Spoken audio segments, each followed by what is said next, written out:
Lwakubiri ennaku z'omwezi ziri 16 mwezi gwa kuna mwaka 2024.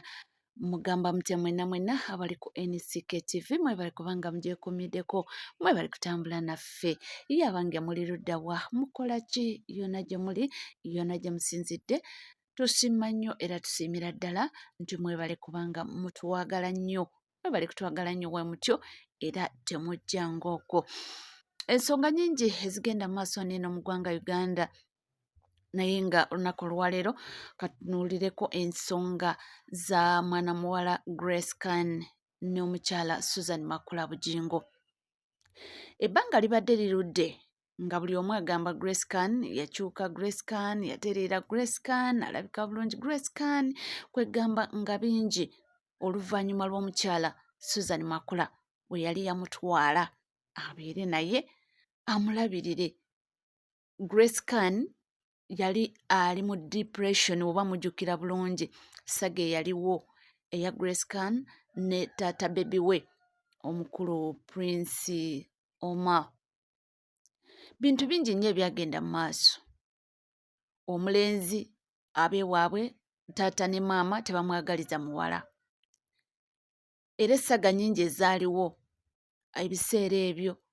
Grace Kan omulenzi alinga akomyewo, alinga amulaga laavu, naye nga famire ye mulwanyisa, teyagala. Abantu ne batuuka n'okugamba nti omulenzi just yali akomyewo, just mukolerako mawulire nakubanga akola ki, waliwo akayimba ke yali akafulumya, oba oli awo afulumize akole ki, akayimba ka trending.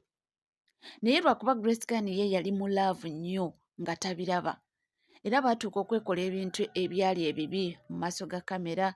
Jjukira omulenzi musiraamu, bintu byali bingi nga batuuka kubanga beenywegera mu maaso ga kamera. Ebintu bino tebyasanyusa bantu abasinga obungi. Omulenzi n'alaga awo nga tali musanyufu eri abazadde be, bamulemesa omuwala biki, naye nga ffenna tukimanyi nti mu kusooka Grace Kan yasooka n'akaaba nga omwana we, taata wa mwana we amwegaanye, era ebintu bingi nnyo ebyaliwo. N'omuntu eyamulabirira Grace Kan okutuuka okuzaala yali si taata Grana, naye oluvannyuma twalaba amaze okuzaala ate omulenzi n'ajja. Simanyi omwana bamututte ku DNA, simanyi bintu byaliwo bingi, asitudde, simanyi nakkiriza omwana wange. So obudde obwo omukyala Makula, Susan Makula Bugingo bwe yalaba embeera Grace Kan mwe yali ng'ali stress, ali depressed, talina waakulaga, n'amugamba n'amuweero kaaminga ewuwe, n'atandika okubeera naye. Era ebiseera ebyo Grace Kan abadde buli kyayogerako mami wange Makula, mami wange Makula, mami wange Makula. Naye ebyabaddewo tetumanyi oba byavudde ku ki. Mpulira mbu lugambo,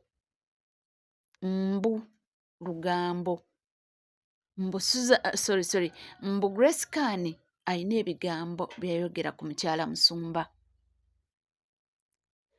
Era ebigambo bino mbu waliwo bwe yayogera naye agwataamanya nti gwayogera naye ebigambo ajja bituwala direct.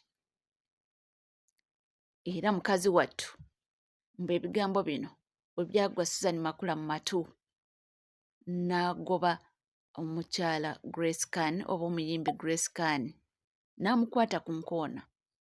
Naye byonna bwe bigwereddewo Grace Kan abadde ateeseteese ekivulu, era mu bigambo byagamba nti bulijjo abadde ateekateeka ekivulu kino ne mukyala Susan Makula ng'amugamba nja kukubeererawo. Naye ekyayonoonye byonna nti waliwo yamuyita emabega ate n'aba nga agamba Susan Makula ebigambo. Kyesimanyi oba kituufu kyesimanyi oba kituufu Grace Kan yabyogera oba nedda, oba baali banyumya n'omuntu, oba nekimusimatuka tomanya, n'abaako byayogera ebitaasanyusa omukyala Susan Makula. Era essaawa eno wetwogerera Grace Kan ali mu matigga akaaba, baamugobye. Abantu batuuse n'okugamba nti Grace Kan yeetaaga oba deliverance, ate abadde wa nsumba, nti mbu alina ekizibu ky'abantu obutamwagala, kumwonoonera ne bamwonoona nti wona waabe. Oba kituufu yalina kale naye tumumanyi, si omuntu omwangu. Grace Can si omuntu gw'onyigira mu ttooke. Grace Can mwena mumumanyi empisa ze, ye ne waaba ku stage avuma ayumba. Kwegamba si omuntu atera nnyo okuwa abantu ekitiibwa omukyalo ono. Grace Can ye mumumanyi atabuka oba ne kuyomba ku stage oba mu maaso ga kamera, ye talina nsonyi, ayogera kyawulira nti kimusanyusa. So tetumanyi naye nga mwana ato gakaaba gakomba essaawa ya kakati bwe bamugobye n'omwana we. Kale mu kusooka abantu basoose ne bagamba nti eno sitanti oba kupromotinga kivulu ekyategese, era abantu abangi bagamba nti yandiba nga sitanti okuba nga bagezaako okuba nga bapromotinga ekivulu kino oba shoye, nti bwe baleetamu ekyo toluusi mbu abantu bayinza okukola ki mbu okumubeera n'ekisa out of sympathy mbu ne bagenda mu kivulu. Naye bw'oba sitanti kiba kitegeeza nti maybe bagikoze ne mukyala Susan Makula Bugingo nakkiriza oba nti bakole sitanti eyo, nze simanyi. Naye nga amawulire agaliyo, mwana muwala bamukutte dda ku nkoona. Ye baamugambye tambula, vva wano mbu n'omwana we. Naye ebintu bino si byangu. Oluusi osirikangako, si buli ky'olabye nti munnange okyogera, nakyo bagamba toluusi ebintu ebimu sirikako. Si buli ky'olabye nti oyogere. Ate okyogedde n'ani? Waliwo okwogera yes, naye mbu okyogedde n'ani? Ayinza okuba nga yali anyumya bunyumya, ng'oluusi gwe yali anyumya naye ng'amanyi nti oba oliyaawo banyumyako, nga omanyi oluusi wemubeera mu famire tiwaliwo oluusi ebintu ebimunyumyako nomumanyi nti bijja kuggweeraawo.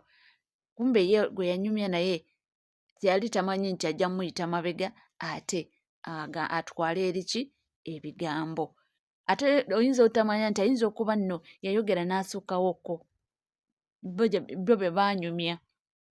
So mukazi wattu essaawa eno gakaaba gakomba, era gakaaba gakomba ali mu matigga.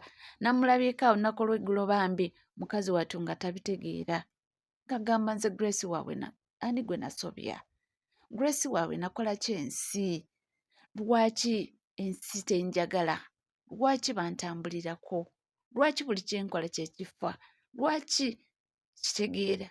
Naye nga bambi mukazi wattu si birungi, naate abadde azzeewo Grace, era nga naawe omutunuulira ng'ogamba yes omukyala ono bamulabiridde nnyo, era nga buli kimu kyayogera mami wange, mami Susan Makula, mami wange neeyanziza. Era lumu yavaayo naaba ng'amwebaza mu lujjudde lw'abantu nti neeyanziza mami wange Susan Makula okundabirira, okuntuusa wano wendi, kati ndabika bulungi ne mwana wange ndi bulungi, naye ebyatuuseewo munnange si byangu, si byangu, si byangu.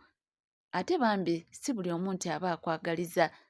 Oluusi ebintu bino ebimu oluusi gwe oyinza okubaawo ng'oli musanyufu onyumizaako ono gundi, kumbe tomanyi nti nze gw'onyumiza bimpisa bubi, sinyumirwa, nenoonya engeri y'okuba nga ate nange nkwonoonera, kitegeera.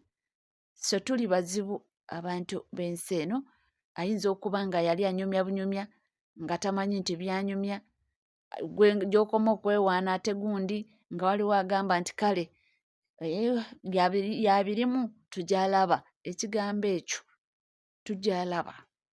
So byebyo munnange ebya Grace Can si birungi, era ali mu matigga akaaba, yenayena yakaabye ne yeevuma ensi, bannange nze nkole ntya, mami wange bambi abadde amwagala nnyo, abadde amuyita mami, naye mbu lugambo, ndabyeko awo nga bigambo babisala nti lugambo mbu lwamuviiriddeko ebizibu, nti mbu waliwo byeyayogera, nti byayogera ebyo ate waliwo yamuyita emabega n'agenda ate ye n'alipootingayo. Ebintu by'ensi eno bizibu, nkugambye ebintu by'ensi eno bizibu.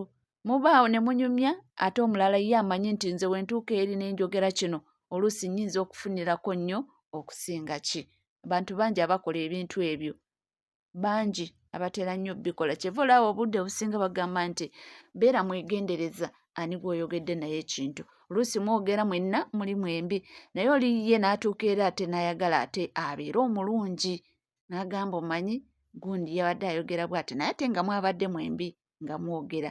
So bintu bwe bityo Grace Can mbu bibamuviiriddeko obuzibu, era essaawa eno mugobe wa jjo agaakaaba gaakumba, tamanyi oba kati addawa oba akola ki. N'abyeko abantu bamuwa amagezi, funa passport, genda okola obwakadaama, biki biki, kuyimba kuba kuganye biveemu, genda oweeyiye ebirala, bingi nnyo. Omwana muwala ono bambi akaabye nnyo oluusi, abadde alina embeera nnyingi ng'alina embeera nnyingi z'ayitamu ezitali nnungi. Kuviira ddala mu lubuto yakaaba nnyo ng'alina olubuto olw'omwana we oyo, omulenzi amwegaanye, bintu bingi, n'afuna omuntu eyamubeererawo paka ng'azadde omwana we. Bintu bingi byabaddewo oba ebibaddewo, naye ng'essaawa eno wetwogerera mugobe wa jjo ye yagobeddwa. So abo be bantu baffe, naye nga nkugamba kimu nti mukwano gwange yonna gy'oli yonna gy'osinzidde, kugamba kimu nti omukutu tuli gumu gwokka NCK TV.